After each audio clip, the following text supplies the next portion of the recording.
Imagine you pick up this awesome new fantasy series. It's got everything: a magical school, mysterious forests, even shadowy monsters.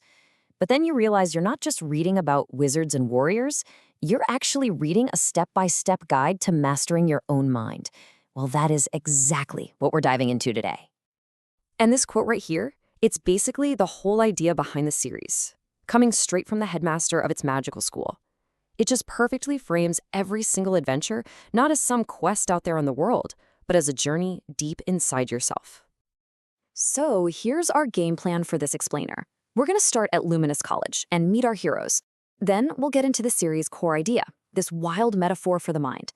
After that, we'll follow their training, from building the foundation to finding real wisdom, and finally, learning what it means to live a balanced life. All right, let's get into it. Okay, so our story kicks off at Luminous College, but trust me, this is not your average magic school. You don't get in because of your grades or your family name. Nope. Admission is all about your power of mind. And the real curriculum, it has nothing to do with casting spells. It's all about learning who you really are. We see this whole world through the eyes of 4 students, and they're way more than just characters. Honestly, they kind of represent different parts of all of us. You've got Arya, the skeptic, who's always asking, but why? Then there's Chali, who is basically our anxious, fearful side personified. And oh, we all know Amana, that hot-headed friend who just explodes with anger when things don't go his way. And finally, there's Nimida. She's the quiet, observant one, representing that calm, centered part of ourselves we're all trying to connect with. So let's get to the heart of it. How does this whole unique education system actually work? This is where the story stops being just a story and really becomes a map of the human mind. The students get sent into this place called a fantasy world of truth. But here's the big twist, the one that drives the entire series. This world isn't some external place you can find on a map. It's a literal, physical manifestation of whatever is going on inside their own heads. And this is where the series is just so brilliant. It takes these abstract ideas and makes them totally real. So when Arya feels a little bit of greed, a beautiful tree full of fruit pops up, but it's covered in razor-sharp thorns. When Mana's impatience boils over into anger, a giant boulder literally appears out of nowhere, blocking his way. The world outside is a perfect mirror of the world inside.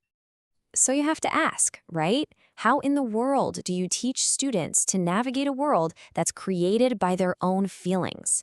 Well, you start with the basics. Let's take a look at the foundational training they get. The curriculum is built on these 3 pillars. First up is Sila, which is basically morality, but they learn it through these cool, interactive challenges, not boring lectures. The second pillar is all about facing their inner shadows, those feelings of greed and anger that literally pop up as monsters in front of them. And finally, they learn Samadhi, or deep concentration, which they practice by meditating in this amazing mystical forest. And what's so incredible about this whole approach is that the goal is never to destroy the negative parts of themselves. You see it right there. Inner shadows are teachers, and that is so key. The students learn that by just watching their anger, they can understand where it comes from. And that's way more powerful than just lashing out.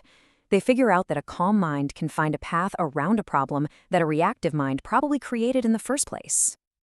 All right, so let's move on to the next stage. Once they have this solid foundation of morality and concentration, the students learn how to apply those skills to develop what the series calls wisdom.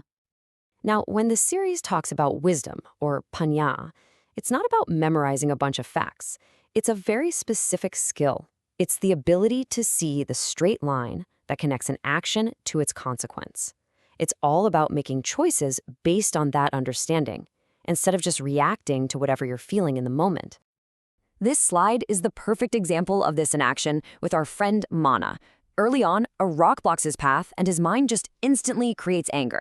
But look at him after some training. A branch falls and this time, he pauses.